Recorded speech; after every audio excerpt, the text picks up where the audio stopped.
The neighborhood somnambulist.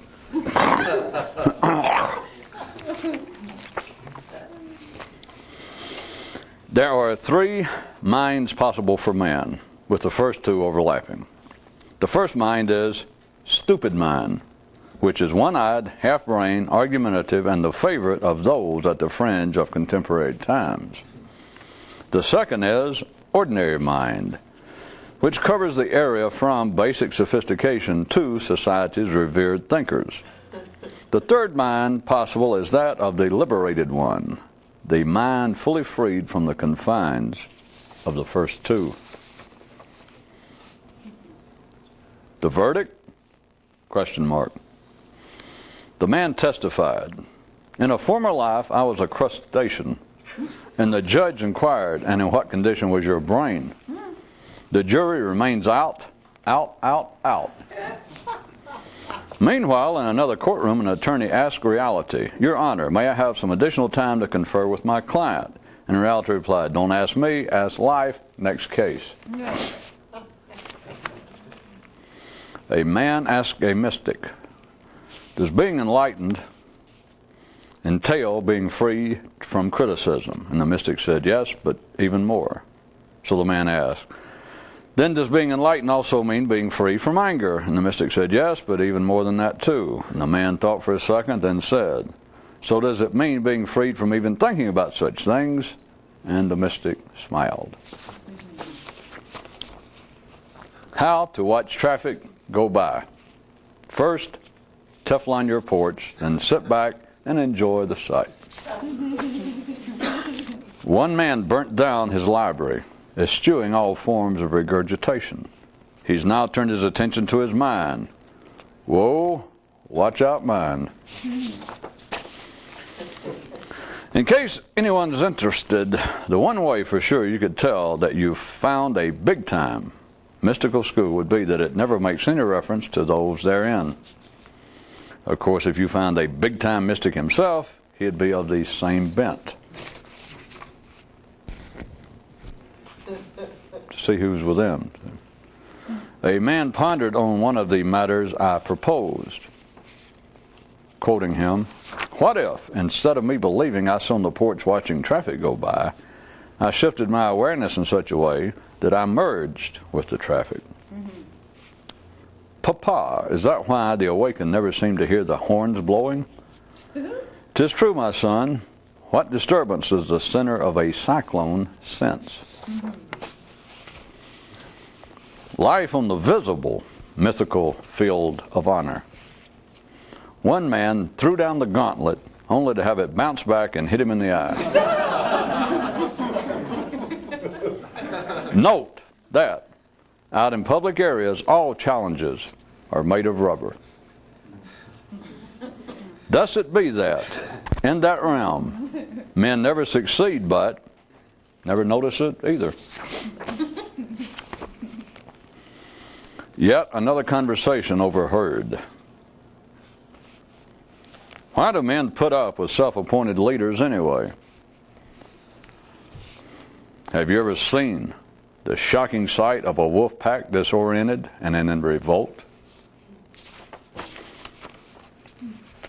Back to just being me now. The speaker announced, "My topic for today will be guaranteed ways to keep you from ever getting to Istanbul." And a voice from the crowd said, "Not that again. You've already done that 1,000 times. How much longer are we going to have to talk about it?" And the speaker replied, "I suspect until you realize that the talking about it is all of the ways." Is all of the ways? Taking that first delicious bite of the mythical fruit, Adam said to God, "It's great, so what's the big deal?" And the big guy slapped him blind. Well, not blind exactly, but kind of dazed and distracted. But hey, it works, doesn't it? One man suddenly awoke from a summer snooze in the backyard and thought, "Passing traffic is the inside of my eyelids." 'Tis said that entry into one mystical school could only be achieved by meeting two primary requirements. that you have a thankful spirit for the possibility of becoming enlightened and a full tank of gas. It has been said that all illusion and ignorance arises from false interpretations of life. But might I update that for you and have it read thusly: all ignorance and illusion comes from any interpretation of life. You see, all of that is in the proper realm of reality-based mind and not of liberated consciousness. One man looked at himself and asked, "Are you really angry and suffering, or just pretending to be?" And thought, how could I ever know? If you never come in out of the rain, you'll never know what dryness is.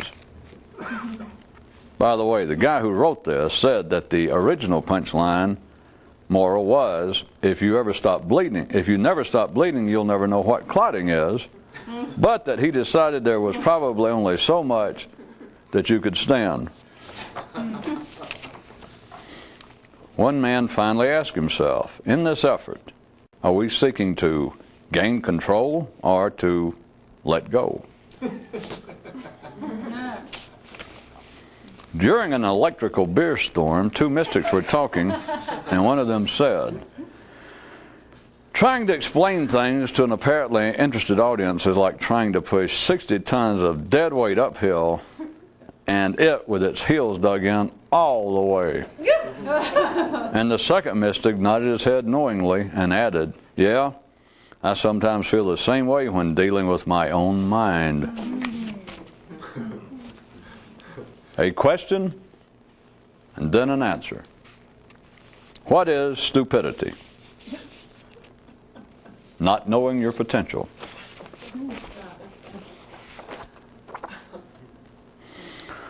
While puttering about alongside the tracks, to himself a man thought, if I don't help look after life, who will? And was damn near thrown into some other state when his thoughts replied, life will, dummy. As always, life will. A sheep is getting wise beyond the routine woolly level when it begins realizing that the wisdom of the flock is always 2 days and 4 lamb chops late. The social homogeny of the mystical. Those more conscious used to have a union, but no one ever showed up to join. No. And no one was there to sign them up either. So I guess it all worked out. One guy has 2 rules. Never listen to what anyone more conscious than you says, and if you're more conscious than everyone else, don't say anything. Looking down at his hand clutching the edge of the cliff, a man said, don't be frightened, let go. And his grip replied, 'tis not fear that any longer holds me here, but rather my not knowing how to let go. One guy took up this rather unusual approach regarding the matter of trying to become more conscious. Says he, well, if I'm going to get screwed, I'd rather it be by life than mere reality. Yeah. Query, are the mystically inclined always obvious by their higher standards?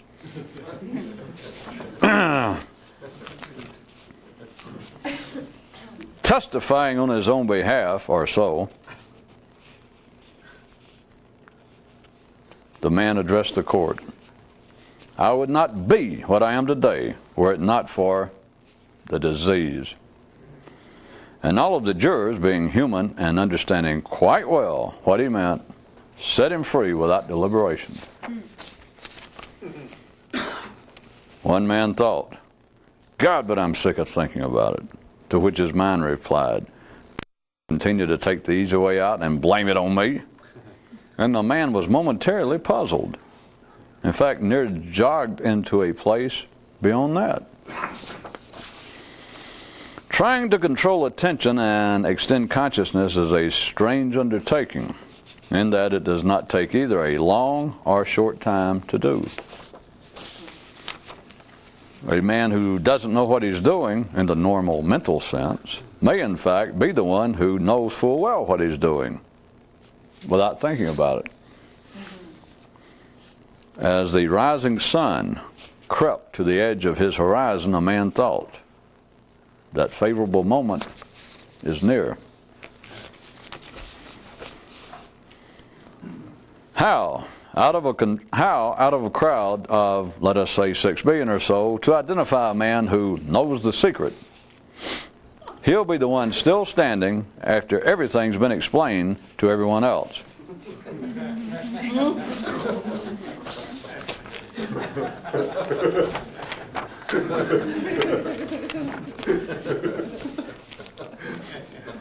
Can you see trying to revive 6 billion little nippers? A short talk about this thing. Yeah, this thing, but it's far too complicated and simple to talk about.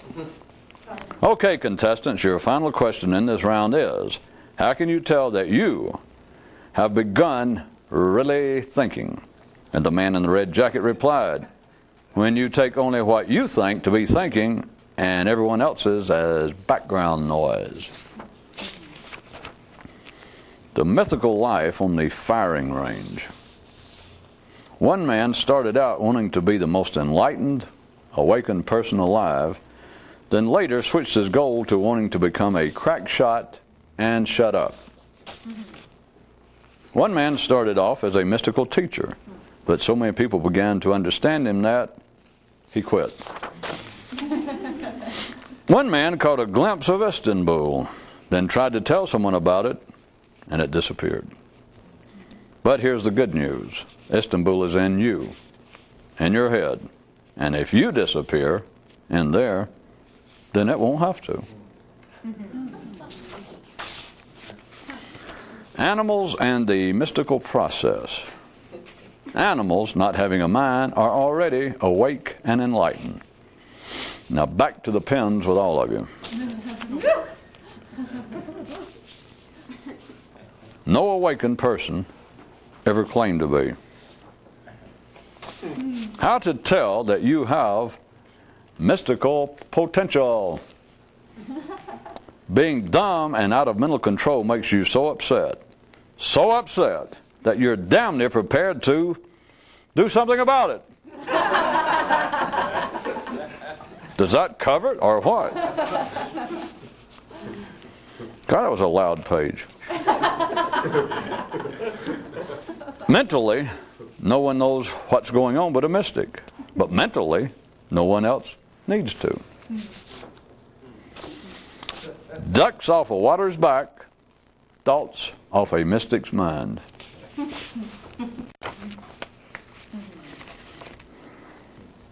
Are they still... Is that what happened? There's still the guy on the street selling those cheap hearing aids down the street, around the corner?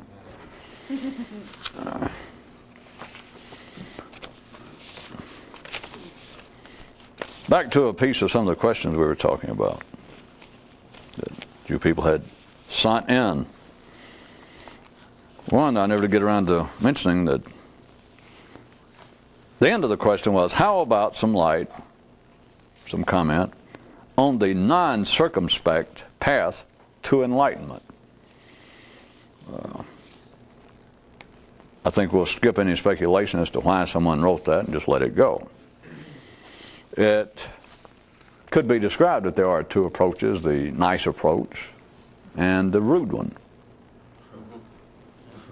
All right, everybody think about that for a second. But, after you thought about that, in one sense, all attempts are disreputable if they were known, because everything that, what do they call it, enlightenment. Because if it was known to ordinary people, it would be disreputable, because that which an enlightened person is thinking is an absolute multi-dimensional, and by that I mean more than 2. Refutation of everything that ordinary people believe.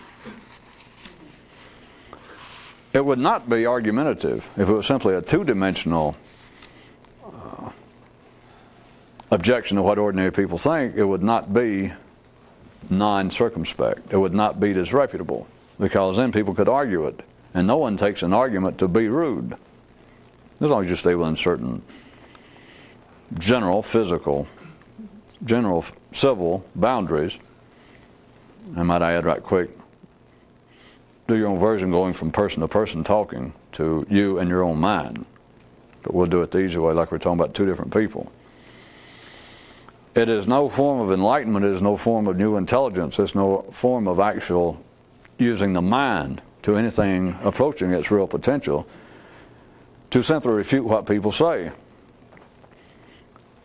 Throughout mystical known history, you can find what appears to be, which I would assume was the basis of the person's question, you can find approaches, or at least anecdotal hints at approaches of schools wherein the school or the people running the school appeared to operate on the slap you around and shock you out of something method. We've dug up the very common examples from those areas about a man who goes to see a great mystical teacher of some kind, and after all sorts of hardships gets in to see him and says, bless me, or tell me how to awaken. Tell me the secret of life. And the master looks at him and goes, well, the biggest news I got right now is I've never seen anybody as ugly as you. And suddenly the guy's awakened. They're all, and there are other ones of slapping people, actual physical misuse, of slapping a guy around. A guy goes, I've come all the way here to see you, and they kept me outside in the cold for 6 months, and I gave up everything to come see you. Have mercy on me. And he kicks him. That kind of thing, and suddenly the guy awakens. That would appear to be a rude method. The more commonly known method would be represented by religion itself, the common forms of religion, which is always pushing charity, niceness, compassion, just simply nice. You do not go into a church anywhere in the world, any public religion, east or west, you do not go into and find yourself, not any of the major religions, and find yourself the recipient of insults, slaps, rude behavior. Contrary religion is, as part of its job, is to foster, to support, to promote civil, discreet behavior. And so you're simply not going into any church that amounts to a real church, any religion, and be abused. So as far as a rude method, as far as a rude attempt, it would seem to be, publicly speaking, limited to the real mystical, that is, non-mainstream religions.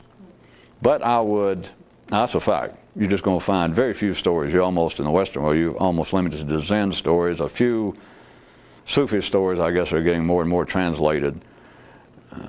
But when you get into the real Western tradition, you're not going to find any story of rude behavior. There does not seem to be all of the apparent Jewish and Christian mystical efforts, all of the assumed classics in the area, the Thomas Aquinas and the Cloud of Unknowing and all the Master Elkhart and all those people.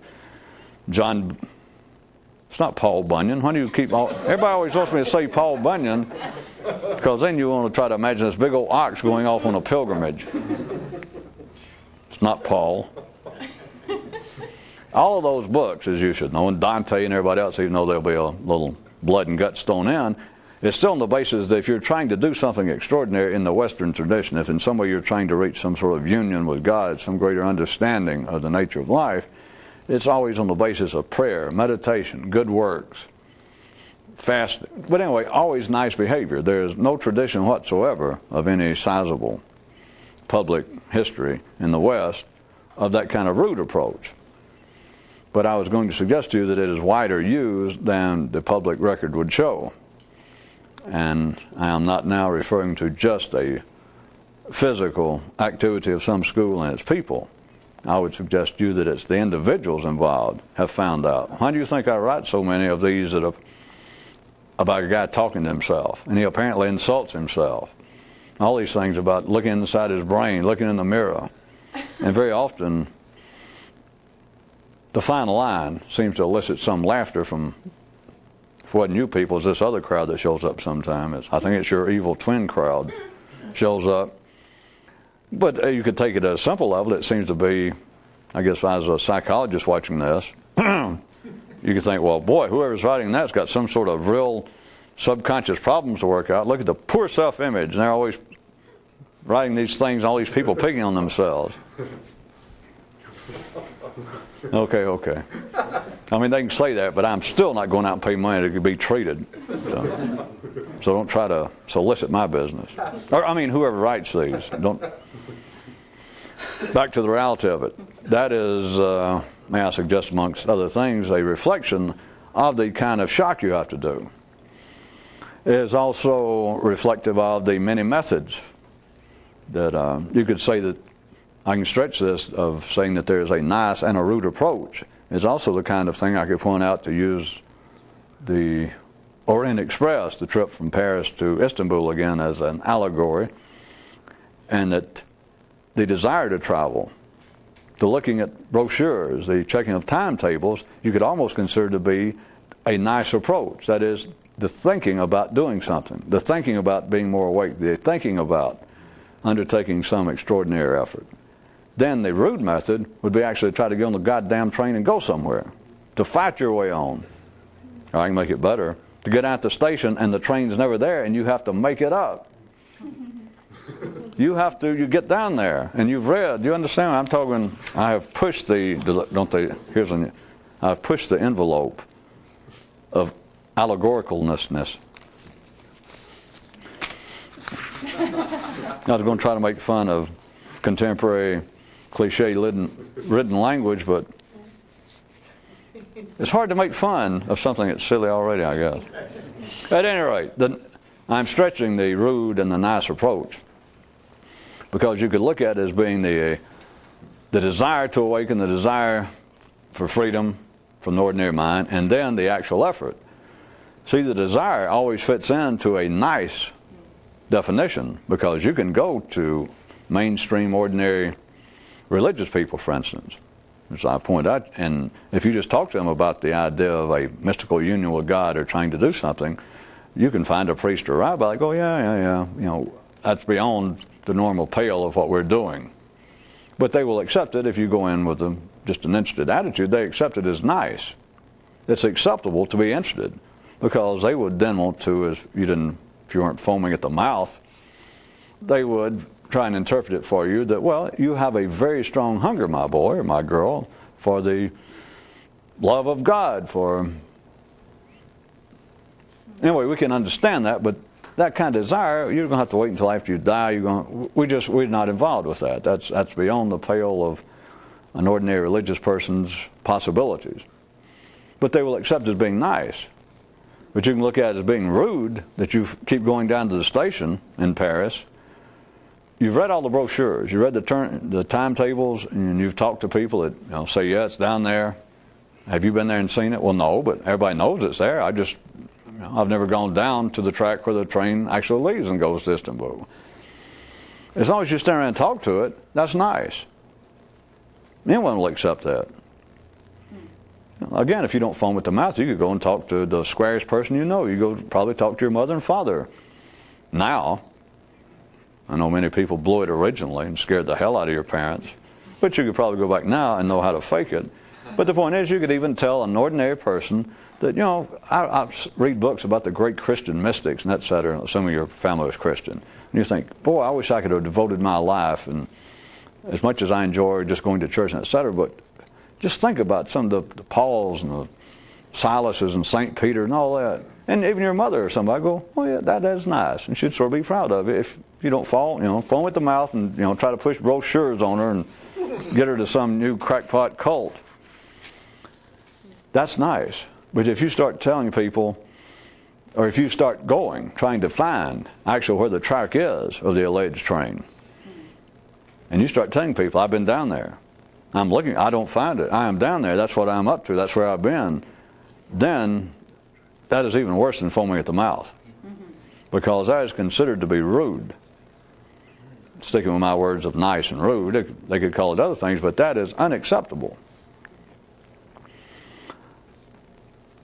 Now, rather than staying with the actual physical, looking for it, once you actually start doing it, to the point it becomes self-defeating to try and set up graduations as to how much success you have enjoyed. But once it's to the point that you do not simply think about trying to do something in here, that you have some personal, there's no question, you have some personal assurance of you can do certain things. If nothing else, you just remember to hold your attention and then observe how difficult it is and how you could almost believe in conspiracies and Satan and all that, that you're to the point that you understand that there is something possible here that is not normally known, and you may have been reading about it and thinking about it for 20 years yourself, and it may have taken you 20 years and 2 months, and you then realize what it is. And so the matter of whether you're succeeding or whether you can stay within 100 miles of Istanbul or whether you're still back in southern France, that's of no longer importance. It's just that you know what it is. And forget exactly what Istanbul is. You know what the trip is. You know what the effort is. After that, if they knew your mind, if they knew you on your best times, on your best days, what you're doing internally, your parents, everyone else, every sane person would find it extremely rude. That's extremely also impossible to talk about, but here I go. Not rude on the basis, once you know that, not rude on the basis that your family find out that you're now an undercover Muslim, whereas you originally were Jewish, that your family finds out that you now harbor liberal political tendencies, whereas originally you grew up in a nice conservative. It's not that, because that will only produce argument. People can stand that, that's part of life. But someone who is actually involved with, I'll continue to use the questionnaire's word, with the attempt of enlightenment, once you get to the point that you know what you're doing, then everything you, quote, think is disreputable. Not annoying, not in conflict, it is truly disreputable. I guess I could have tried to get out a Middle English dictionary and found an obscure synonym for disreputable before I got here. Rude. Rude, verging on astoundingly insane. Of course, that's not it. They just wouldn't understand it. That is the ultimate rudeness to ordinary mind. Now back to, since the point is you're not trying to offend your mother or your father or anybody else, that won't get you anywhere. What you should realize is that that could be used as part of a real attempt is to be so rude intellectually to yourself that you can almost no longer sit by the window and doze or walk up to where the station's supposed to be and feel like, well, damn, I got out of bed and I walked all the way over here to the main metro station or whatever it's known in Paris, and here I am, and you sit on a bench and go back to sleep.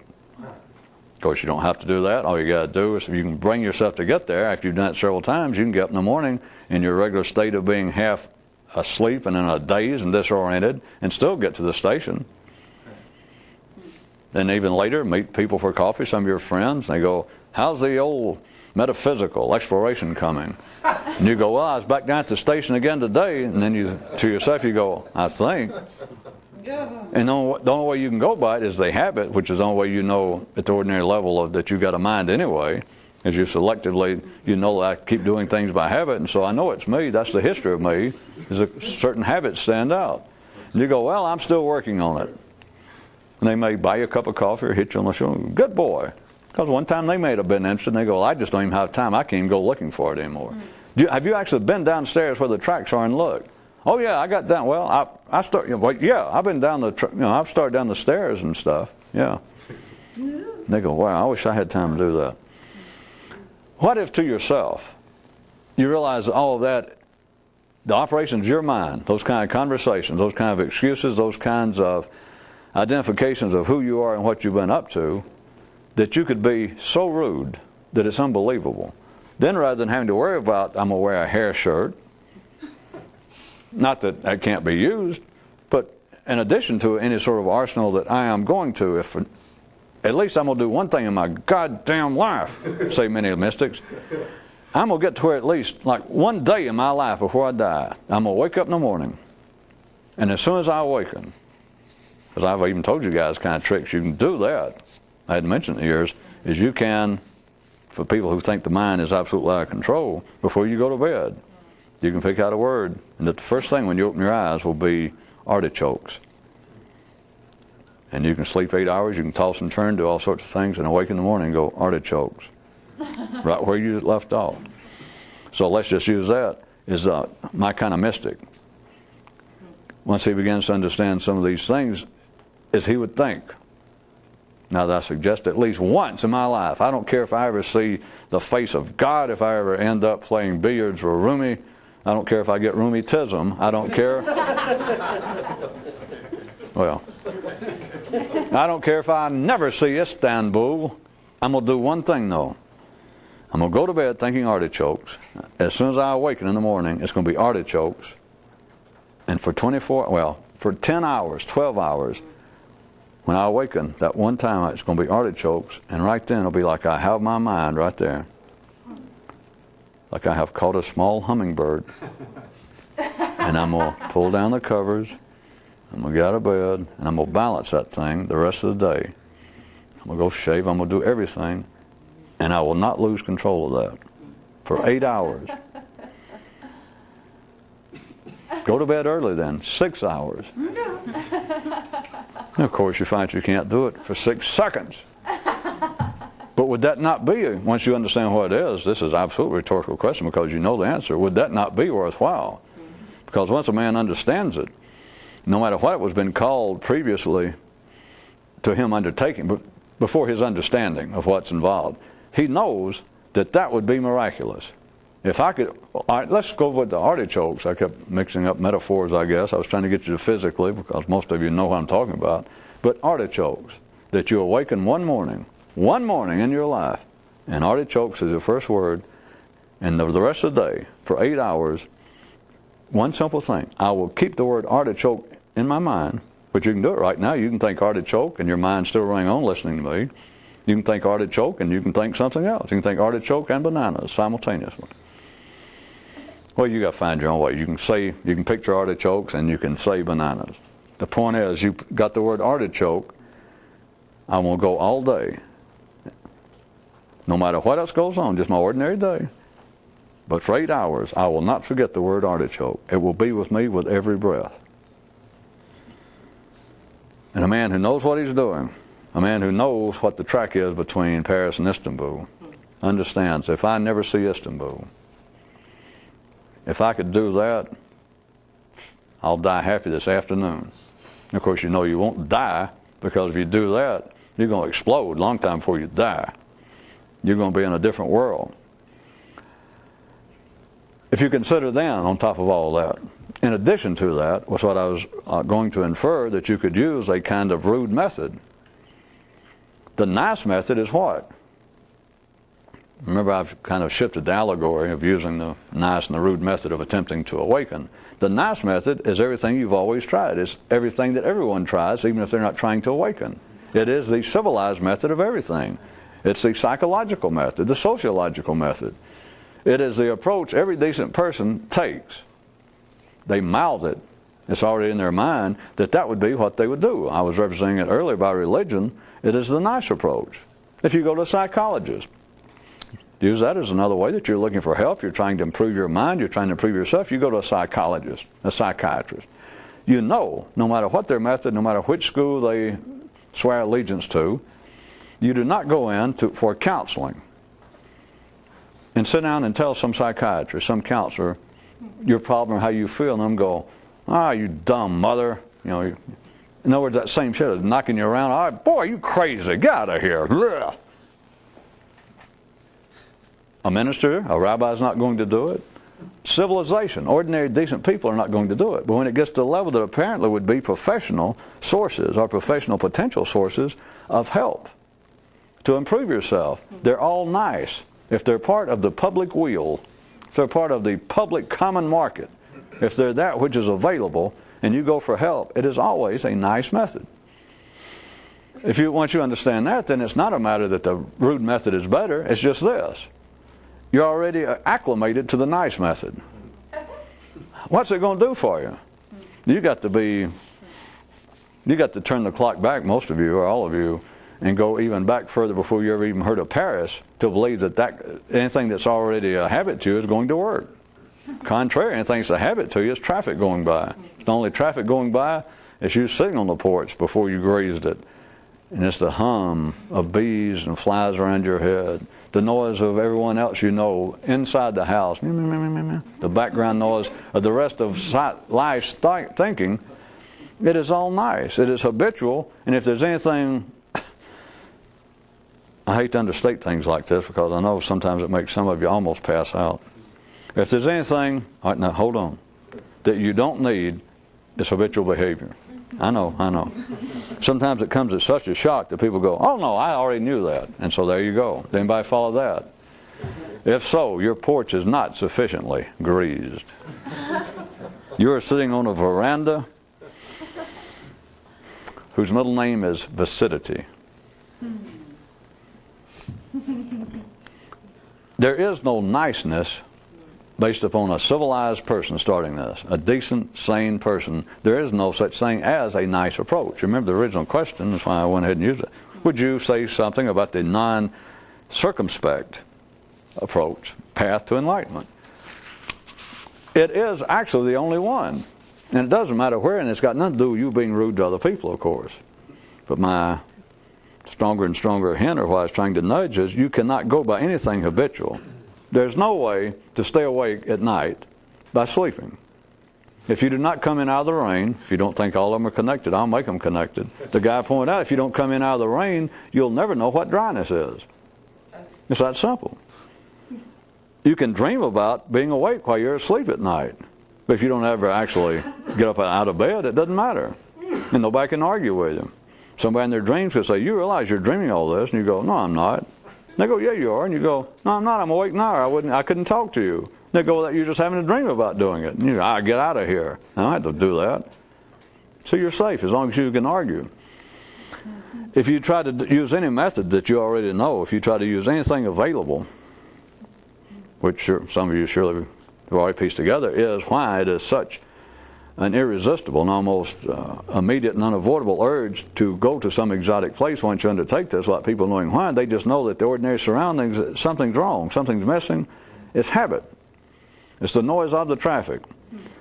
So wherever you live, whatever the circumstances were, civilization is using the nice approach. Civilization and all of its handmaidens and subsidiaries of religion and government, psychologists, school, the neighborhood, morality. It is all a nice support system in a sense. It is all the nice, we can call it the nice approach to enlightenment.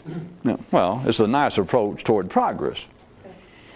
A society that is life using men collectively as herds and groups only uses the retribution, like the sanctions of the law, they only use that as a last resort, because in general, at the wide level, what life does is use a nice method. It's society, civilization encourages people to be nice.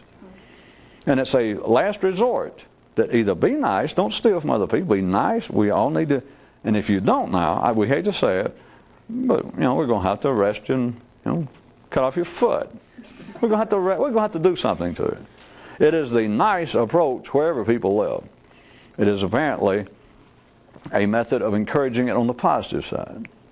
If nothing else, it's comfort, such as a psychiatrist or a counselor or a minister. Go on and you give them your problems and your dreams, and you can't seem to fulfill them, and they go, well, none of us can, or at least those kind of dreams. But they go, they're there. And it's a guy with credentials on the wall. It's a guy with a title in front of his name. A man who, this is his profession. And you tell him how upset, how discouraged, how unsettled you are, and a professional man, plus charge you a nice amount of money to listen to you. All this is tied together and goes, And then he goes, well, they're there. And if you're ordinary, you go off feeling somewhat better, maybe for a week or a month, 6 months, I guess, according to how much you can afford to fulfill this kind of hobby. The only real path, compared to the nice one, is the rude one. It has got to be disreputable.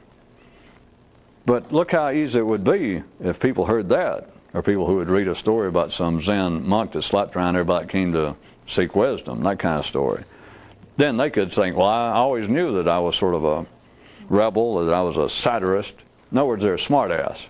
And they think, well, hey, this just gives me some sort of metaphysical support for my somewhat sardonic, if not outright sarcastic and hostile attitude. That just shows it. It's a form of enlightenment. It's a form of argument. That is not disreputable. Disreputable would be, I repeat, that what you think, if ordinary people knew it, they would just be shocked. There's no good word. Not shocked on the basis of arguing. You got to understand, not shocked from them go, oh no, you're doing wrong. I guess I should be more expansive. They would be shocked, speechless. Not figuratively, not just, when you hear about something horrible that happened, you hear that your sister is divorcing her husband after 40 years or something. I don't mean that kind of people say, I was shocked, speechless. No, they're not. Well, they're about to tell you about it, so it's obvious. What they're saying is, I didn't know what to say for a couple of seconds. That's not what I mean. I mean shocked, speechless. That if ordinary, decent people knew what a man somewhere on the tracks, even if he's having to walk the tracks, even if he's having to make them up as he goes along, but he's outside of Paris. Screw the fact you never could find the train. I didn't get around to that. Some of your eyes light up. You got to make up that damn thing. Well, think about it. Just because you want to get on it, and just because they said it was there, once you get there and you find out it's not, what? You're going to wait for ordinary people to say, oh, well, let's get together and build a damn mythical Orient Express just for him. Not only are they not going to, they don't know how. So if you're going to wait around for this non-existent mythical express to show up, how long are you going to be waiting? We're going to do one of those jokes. Can you spell? Starts with an F. Forever. You finally just have to make it up yourself. If ordinary people knew what you were thinking, ordinary people, they would find it so disreputable they would be shocked, speechless, period. That is, not for a few seconds. Because the disreputableness of which I am referring now, this rudeness, is not something you can argue about because it is not simply in conflict specifically with something they think. It's got to be, there's no word for this, but it's got to be in toto opposition. Not locally. It's not that if they knew what you were thinking that ordinary people go, well, I guess some of that mystical crap may be all right, but wait a minute. The ideas you got now about politics or about morality, no, that's not right. See, as long as you can localize it, you're dealing with personal anecdotes. You're dealing with local examples. That's what makes reality work inside of life itself, is that people believe that reality is one thing, and we're getting somewhere. It can be argued. We can straighten it out. As always, they went too far. It can be argued. Well, yeah, but as long as we're talking, it can be argued, we'll eventually come to the truth. Say, city intellectuals, that just because you may disagree with my views on how society should be structured, there's no sense that we don't have to fight. We don't have to kill one another. We're not only reasonable people who can discuss it, but people of our intellectual ilk, our discussion will very likely eventually bring on a complete answer and fulfillment, which they got to believe that, or else they wouldn't get up, and it will not. And what I'm saying would be a disreputableness that defies ordinary connotation and definition would be not something ordinary people could argue about. They would be absolutely rendered speechless if they could hear it. And I don't mean it's all that shocking. It's not that you were thinking words in some language that...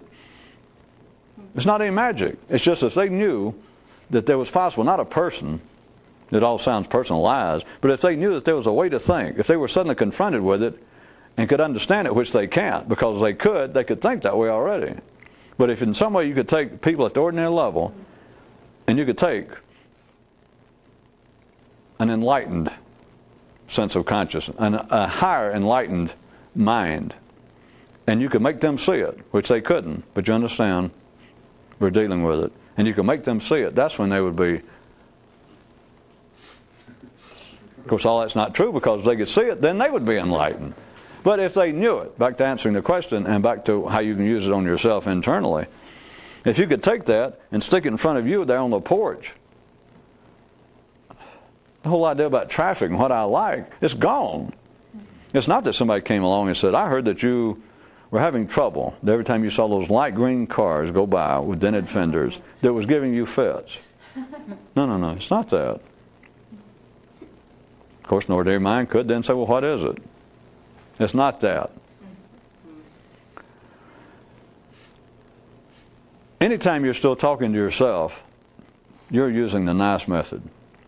You're helping bamboozle yourself if you're attempting to do this kind of thing. If you're ordinary, it doesn't matter. You're just in a normal state of consciousness. You're on a merry-go-round, you're playing your own music, you're turning the crank, you're cleaning the horses, you're looking forward and backward, and yeah, there you are, ahead of you, and then you're back there. Everything is fine. Plus, you're still up to discussing things, arguing a good point. The real rudeness, one of the ways to use what I'm talking about, is that anything you think is, now we're talking about just in your own mind now, in your own, inside of you. There's nothing to argue about. There's nothing to hold on to.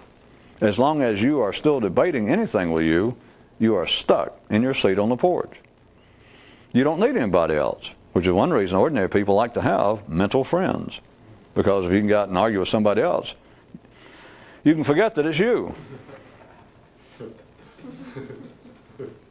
I thought maybe somebody, all right, I can make it better. One reason that people like to have conversational friends is so that you can sit down and talk to somebody, even a good friend of yours, and be constantly struck with this notion that, well, at least there's somebody dumber than I am. You understand? That's why most people have conversational friends.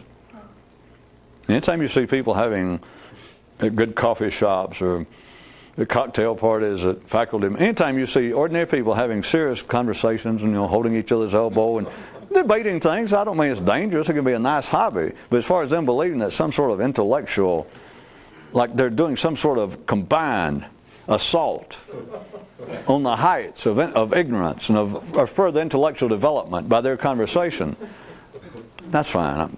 But just between you and I, I'm telling you what it is. What they want is somebody to talk to, because it gives a constant point of reference, a constant reminder to their good friend. They'd never say this, but it's like, at least there's somebody stupider than I am.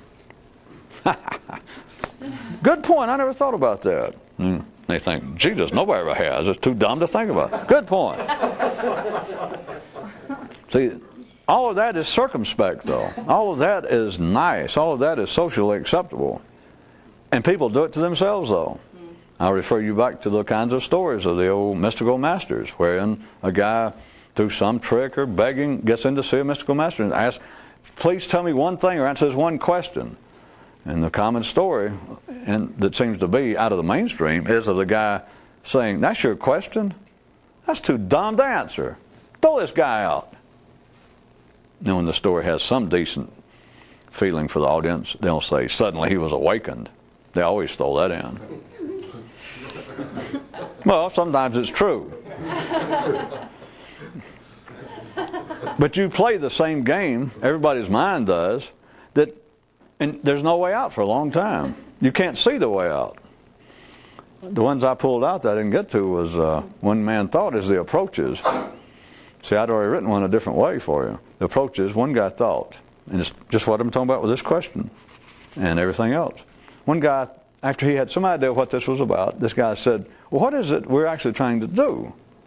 Gain control or let go? And then, 8 or 10 pages on, it said a man looked at his hand, looked down at his hand, clutching the edge of the cliff. You understand? He's standing there and he looked down and he says, don't be afraid. Come on, finally. Just let go. And his grip replied, it's not fear any longer. It's a matter that I don't know how to let go. Once you have some idea of how to get out of prayer, once you've got some idea of what this is about, I know that I waste my time, at least with you sometimes, talking about, well, this is, you're not crazy to do this, and et cetera. You know you're not crazy anymore. You just know that you're almost out in a wilderness by yourself. You sit here and you listen to me talk about it, and you think, well, yeah, it almost makes sense. And it's like you grabbed a bush or a piece of a cactus, and then the whole thing is back to a desert. And it's like, I don't have to tell you that I would not have to, anyone who has any real interest in this would not have to have anyone else tell them, why don't you just let go and go ahead and do it? I mean, because all you got to do is have any sort of sincere interest in length of time, and people go, well, damn it, tell me how. That is, you don't have to tell me to let go. You don't have to encourage me. Don't encourage me. Inform me.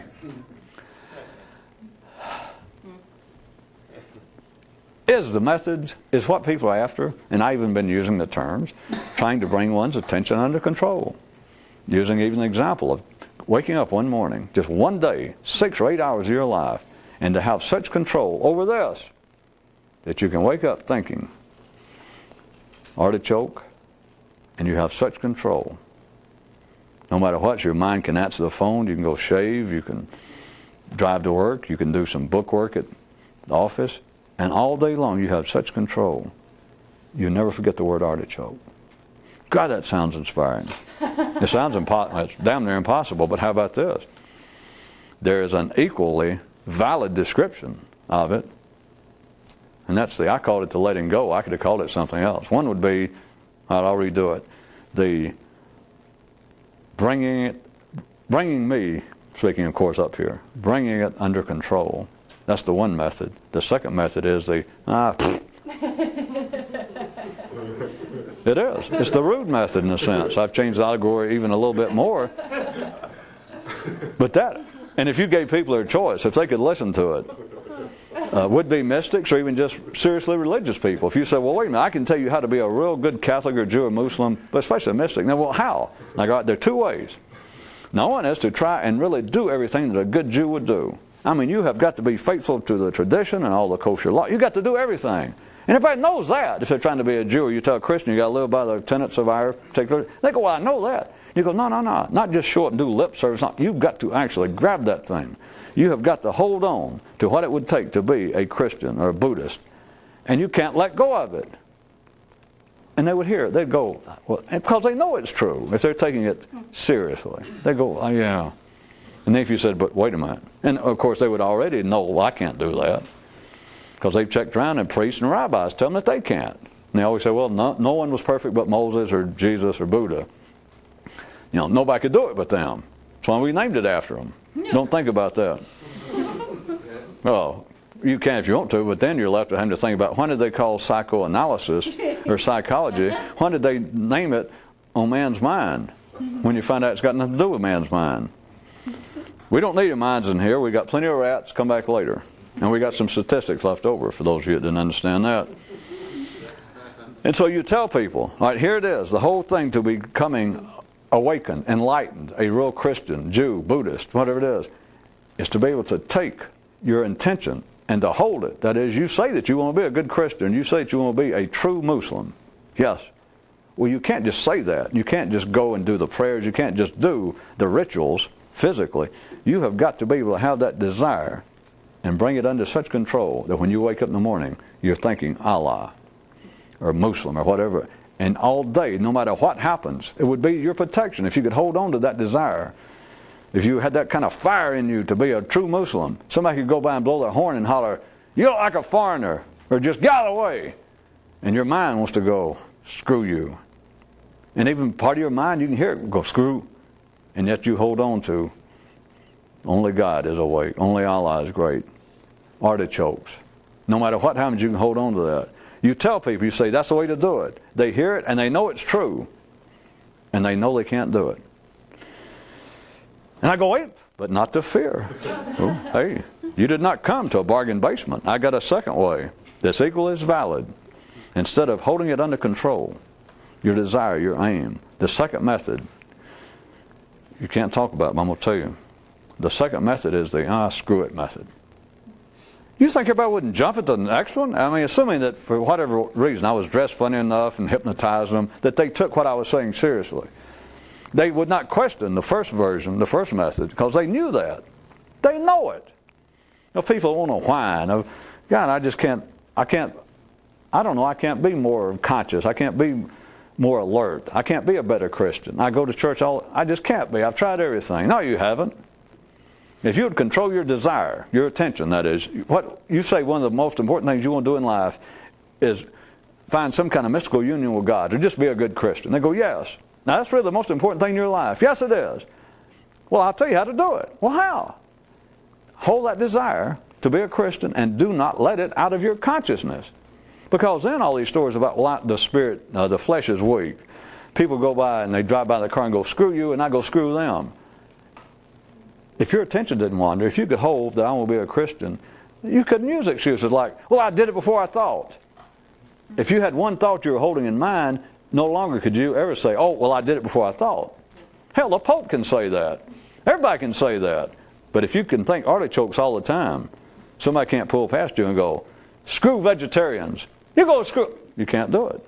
Therefore, I'd tell a person, they would understand it. If you do that, you'll be a Christian. You'll be enlightened. And then they go, I go, but wait, there's another method. Let alone equally as valid, and that is, I screw the whole thing. That is, no control. Everybody, if they took it seriously, they thought they actually knew something. Is there going to be a contest, any debate over which one they're going to choose, except this? From the ordinary view, the second method is even harder. Because they don't understand what's involved. Some of you are already laughing, and of course your mind, I'm sure you slid and you got a glimpse of it, and now you're back on the porch and you're... Because, need I add a modifier? I will. I mean, since this is public television sometimes and there are children watching. You have got to, shall we all say it together, totally let it go. The key word, modifiers normally suck, as we all know. But the key word is totally, not, well, yeah, that's it, I'll just let go. You can end up then being a would-be libertine, a cheap rebel with no cause, well, maybe with a cause, but with no sense. And it's just people, you're right, I'll just give up religion. No. I'll just give up trying to awaken. Well, yeah, all that would work, but you're leaving, you got to say totally. You got to put in totally, I'm sorry. And of course, then they'd leave and they'd go, well, all right, yeah, I got it totally, and they'd leave. If you can totally do it, you got the same thing as total control. Why do you keep thinking I bring up these weird allegories, even though they seem to be enjoyable, of tough-lining your porch? Because you're not going to stop traffic. Maybe the idea is if I was a true such and such, I could control traffic. Or at least I would control my spasmodic, my personal anecdotal reactions to certain parts of traffic. Can't be done.